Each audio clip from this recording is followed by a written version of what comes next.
ETF index mutual funds నేర్చుకుని stock మార్కెట్లో రాణించాలనుకుంటున్నారా? వెంటనే ఈ నెంబర్కి కాల్ చేయండి. హాయ్ హలో నమస్తే, welcome back to Suman T. ప్రస్తుతం మనతో పాటు ఉన్నారు రామ్మోహన్ రావు గారు. సార్తో మాట్లాడదాం. నమస్తే అండి. నమస్తే అండి. రామ్మోహన్ గారు, నేను రీసెంట్గా ఒక ఆర్టికల్ చూశాను. అహ్మదాబాద్లో, గుజరాత్ అహ్మదాబాద్లో ముసలోళ్ళ కోసం ఒక స్పెషల్ మ్యాట్రిమోనీ పెట్టారంట. ఓకే. అంటే ఈ మ్యారేజ్ బ్యూరో అనేది మామూలుగా మనం యంగ్స్టర్స్కి చూస్తూ ఉంటాం, పెళ్లి సంబంధాల కోసం మ్యాట్రిమోనీస్ చూస్తూ ఉంటాం కదా. మరి ఆ వయసులో, అంటే ముసలోళ్ళు అంటే ఇంకా 70-80 వయసే కదా, ఆ వయసులో వాళ్ళకు కూడా మ్యాట్రిమోనీ అవసరమా అంటే ఏం చెప్తారు మీరు? అవసరమే అండి. ఎట్లా మరి వాళ్ళకి ఏం పెళ్ళిళ్ళు కావాలంటే కావాలి కదా, ఏదో ఒకటి కావాలి కదా. ఏదో అడ్రస్ చెప్తే నేను పోతా అక్కడ ఇక్కడ అహ్మదాబాద్ అడ్రస్ చెప్తే, కాకపోతే అక్కడ వాళ్ళంతా అక్కడ గుజరాతీ పిల్లలు వాళ్ళని చూపిస్తారేమో మరి. కొంతవరకు అసలు, ఎందుకంటే ఇప్పుడున్న వాళ్ళల్లో ఎక్కువ మంది 60 ఏళ్ళ పైన ఉన్న వాళ్ళు, 50 తర్వాత కూడా అనుకోండి, 50 తర్వాత ఉన్న వాళ్ళు ఎక్కువ మంది పోయిన వాళ్ళు, భార్య కానీ భర్త కానీ లేని వాళ్ళు కూడా కొంచెం ఆలోచన ధోరణి మారుతుంది అనమాట. మారుతుంది, చేసుకుందాము, మళ్ళీ కలిసి ఉందాము అనే దాంట్లో ఉందన్నమాట. అంటే మామూలుగా కొన్ని ఆర్గనైజేషన్స్ ఉన్నాయి సిటీలో ఇలాంటి వాళ్ళ కోసం, ఉన్నాయి. కాకుండా మరి మ్యాట్రిమోనియల్ కూడా నేను కూడా విన్నానండి. హైదరాబాద్ లో కూడా కొన్ని ఉన్నట్టు ఉన్నాయి. చూడవలు చేస్తాము, పడతాము అని చెప్పని ఉంటారు. కానీ కొంతమంది జాగ్రత్తగా చేసుకోవాలి, వాళ్ళని చూసుకోవచ్చు, జాగ్రత్తగా వాటిని చూసుకుంటూ వాళ్ళ ట్రాప్లో పడకుండా కొద్దిగా మంచి వాళ్ళని చూసుకోవడం కానీ చేసుకోవడం కానీ, డబ్బుల విషయంలో కూడా జాగ్రత్తగా ఉండి చూసుకుంటే ఒక విధంగా మంచిది. ఎందుకంటే మనకు మెయిన్ ఉద్దేశం ఏంటంటే, వీళ్ళకి కావాల్సింది ఎన్ని సంవత్సరాలు ఉన్నప్పటికి కూడా ఆడ మంచి దొరుకుతుందేమో, ప్రొఫైల్ దొరుకుతుందేమో. ఇప్పుడు పెళ్ళి అంటేనే మొదటి నుంచి మనం ప్రొఫైల్స్ కోసం చూస్తున్నాం కదండి. ముఖ్యంగా యువతగా అయితే కన్నా ఇంకా మీకు చెప్పాల్సిన అవసరం లేదు. బోర్డ్ అన్ని ప్రొఫైల్స్ చూసి చూసి వాళ్ళు చేస్తారు. అట్లాగానే వీళ్ళల్లో కూడా మాకు కూడా మంచి ప్రొఫైల్స్ కావాలా అనే ఆలోచన ధోరణి వస్తుంది. కాకపోతే వాళ్ళు మ్యారేజ్ బ్యూరోలోకి పోయినప్పుడు కొద్దిగా చూసుకోండి అనేది నా సలహా. విషయం చెప్పండి, ఇప్పుడు ఆ ఏజ్ లో అమ్మాయిని ఏం చూస్తారు, ఏమి కావాలనుకుంటారు?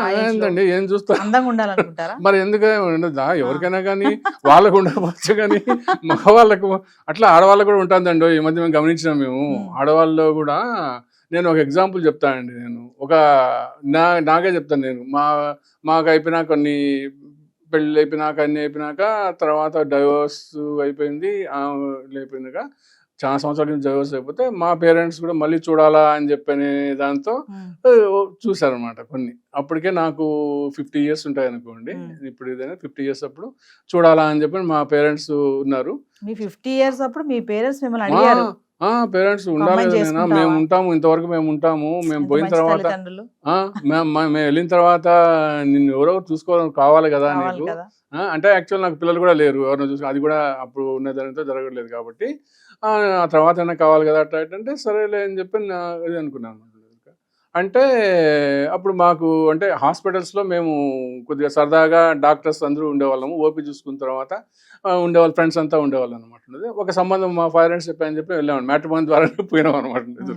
అప్పుడు మ్యాట్రిమోనీ ద్వారా పోతే వాళ్ళు ఒక అమ్మాయి బాగానే ఉంది, మంచి అందంగా ఉంది, చేసింది. 45 years ఉంటాయి అప్పుడు.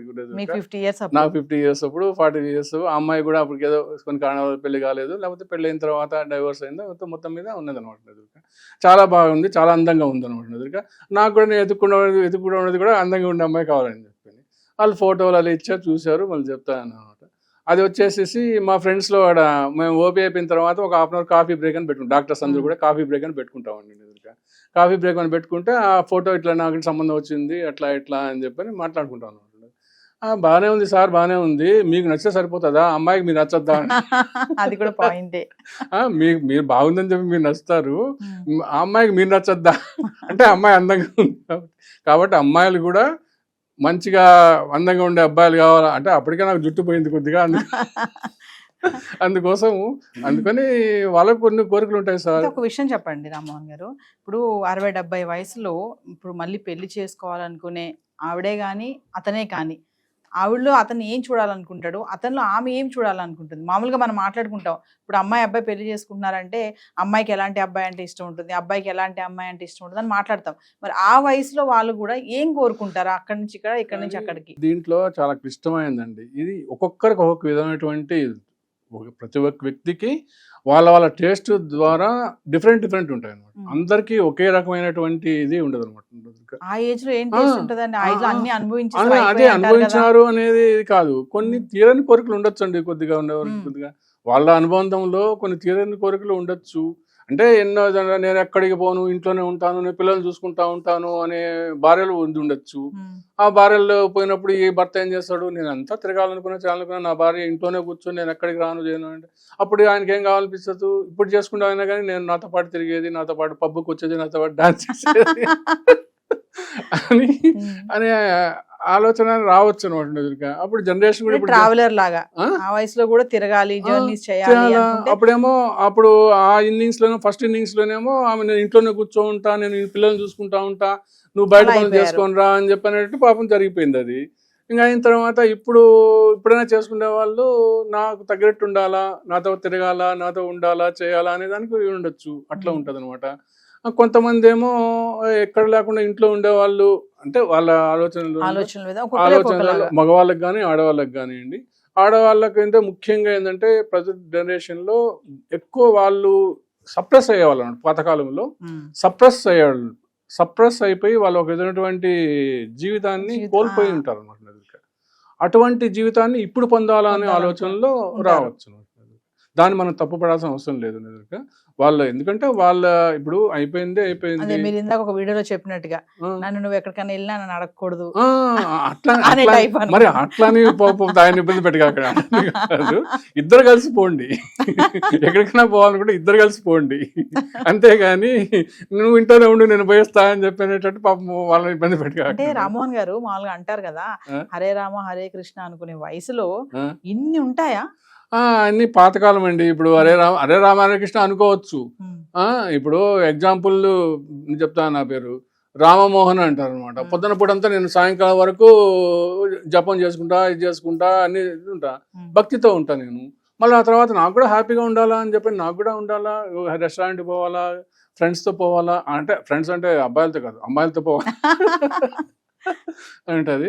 కానీ ఇప్పుడు కాలంలో ఏంటంటే యంగ్ అమ్మాయిలతో అంటే అది కుదరని పని లేదని చెప్పని అనిపిస్తుంది. ఎందుకంటే వాళ్ళ ఆలోచన వేరే ఉంటుంది, వీళ్ళ ఇది ఉంటుంది.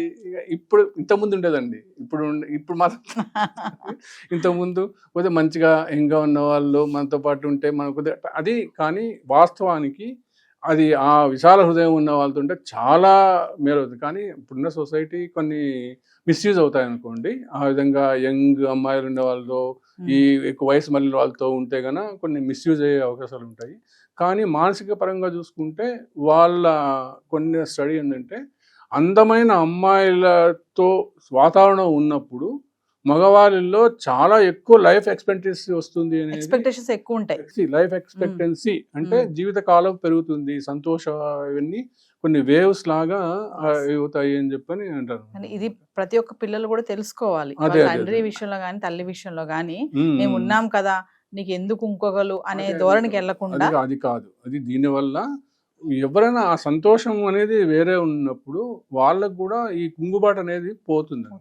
అది మెయిన్ ఉద్దేశం ఇప్పుడు మగవాళ్ళు కానీ ఆడవాళ్ళు కానివ్వండి, ఆ వయసులో ఎందుకు అనే ధోరణి లేకుండా మంచిగా వాళ్ళకు కూడా ఒకటి వీలైతే కన్నా మీ పాటికి మీరు ఉండండి. నాకు తెలిసిన ఒక ఇన్సిడెంట్స్లో వాళ్ళ అమ్మాయి ఒకటే ఉంటుందండి, అమ్మాయి ఉంటుంది. అమ్మాయికి దాదాపు ఆ అమ్మాయి బస్ సెటిల్ అయిపోయింది తెలిసింది. వాళ్ళ మదర్ ఒకటే ఉంటుంది. ఆమె ఎంత సోషల్గా ఆలోచిస్తుందంటే వాళ్ళ మదర్ గురించి, నీకెందుకు అమ్మా ఈ టైంలో ఏం చెప్పని అనుకోకుండా అంత ఇదిగా, అమ్మా నువ్వు హ్యాపీగా ఉండు, నీకు నచ్చిన వాళ్ళు నీకు చూసుకొని నువ్వు కలిసి ఉంటావో చేస్తుంటావో నీ ఇష్టం ఉండేది, నువ్వు హ్యాపీగా ఉండడం కావాలా అనేటట్టు మాట్లాడుతుంది ఆ అమ్మాయి. అంటే వాళ్ళ మదర్ కోసము హ్యాపీగా ఉండడం కోసం ఎంతమంది ఈ మధ్య కాలంలో ఆలోచిస్తారండి పేరెంట్స్ గురించి. అంటే ఆమె జీవితం ఆమె చూసుకుంటుంది. ఇప్పుడు కూతురు ఉంది, వాళ్ళ నాన్న లేరు, చిన్నప్పుడే చనిపోయినప్పుడు ఆమెను పెంచి పెద్ద చేసింది. అటప్పుడు ఆమె జీవితం ఆమె వెళ్ళిపోతుంది కొద్ది రోజులు అయిన తర్వాత, పెళ్లి చేసుకోయిన తర్వాత. ఈ అమ్మ ఒకటే ఉంటుంది. ఏమి తప్పే ఉంది, మంచిన వాళ్ళతో పెళ్ళైనా చేసుకుని, నాకు పెళ్ళి లేదమ్మా కలిసి ఉంటే నీ ఇష్టమ్మా అని చెప్తాను. నువ్వు పెళ్ళి నీకు వద్దు, మళ్ళీ సమస్య వస్తా అనుకుంటే నీకు నచ్చిన వాళ్ళతో నువ్వు కలిసి ఉండు, మాట్లాడుకో, తిరుగు చేసి నువ్వు హ్యాపీగా ఉండు. సో ఖచ్చితంగా సెకండ్ ఇన్నింగ్స్ లో హ్యాపీ లైఫ్ లో ఉండాలి, ఉండాలి. లైఫ్ కూడా హ్యాపీ గెయిన్ చేయాలంటే మ్యాట్రిమోనీ మ్యాట్రిమోనీ ఉండాల్సిందే. మాత్రం ఖచ్చితంగా మ్యాట్రిమోనీ కానీ ఏదంటే కానీ ఉండాల్సిందే. అంతే అంటే మీరు చెప్పేదాన్ని బట్టి చూస్తే ఖచ్చితంగా ఉండాల్సిందే అంటారు ఉండాల్సిందే. నేనైతే. కాదు యువతకే కాదు వీళ్ళకి కూడా కావాల్సిందే. Yes. మంచిగా కాకపోతే వీళ్ళను కొద్ది కన్సిడరేషన్ ఇవ్వమని చెప్పి నేను మ్యాట్రిమోనీ వాళ్ళని రిక్వెస్ట్ చేస్తున్నాను అనమాట. యువతను బాగా మీరు ఎన్నైనా పిండుకొని ఏమైనా డబ్బులు తీసుకోండి, ఈ వయసు మళ్ళిన వారి కోసం మాత్రం వాళ్ళకి కొంచెం concession ఇమ్మంటారా? కన్సెషన్ ఇచ్చేసి వాళ్ళకి మంచి సంబంధాలు, ముఖ్యంగా నాకు కూడా మంచి సంబంధం. థ్యాంక్ యూ అండి, నమస్తే.